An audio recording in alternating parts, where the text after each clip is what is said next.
Netfa Freeman is an analyst at the Institute for Policy Studies. He joins me now live from Washington. Hello there. You've written about Mugabe being unfairly treated in the media, particularly in the West. Is there anything of Mugabe's legacy that is worth defending? Well, I think mostly the writings and most of my work has been around, it might include Mugabe, but also mostly around the ZANU-PF, the ruling party, and just Zimbabwe in general being maligned by the West because of the land reform programs and not playing the game with the international financial institutions. But there's a lot to be said, and credit to Mugabe as a person. He was the one who led the ZANU before it became ZANU-PF and merged with ZAPU. He led that party in the armed struggle and even before the armed struggle as a student activist against the settler regime of Rhodesia, and then Southern Rhodesia, and then also during during the armed struggle, also was the leader in this party in the Lancaster House Accords that negotiated the independence of Zimbabwe.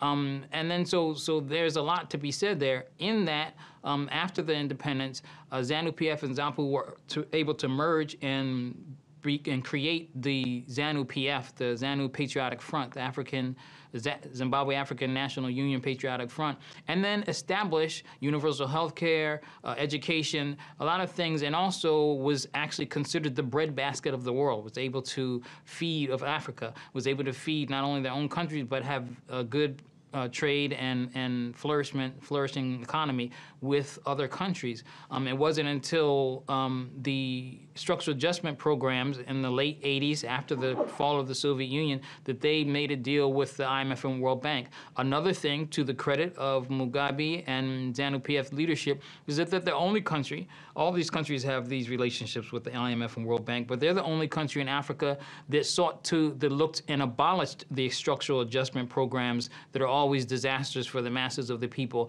And while people criticize them for engaging in this relationship, they're actually the only country under his leadership to abolish these particular strings attached to aid. And then, obviously, then there's the land reform program, where vast amounts of land were transferred to the indigenous people, these lands that were largely held by the white minority settler colonial population.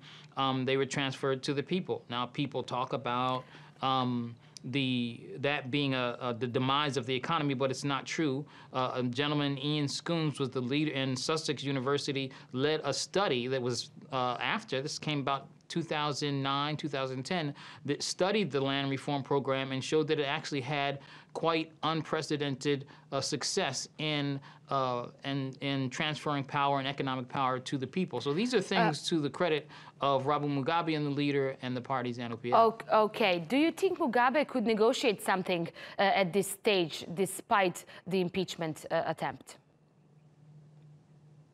It doesn't seem that negotiations are on the table. I mean, they want him to resign, and he obviously has refused to do that. And then they're going to, according to them, they started impeachment proceedings today, I think, as of noon today.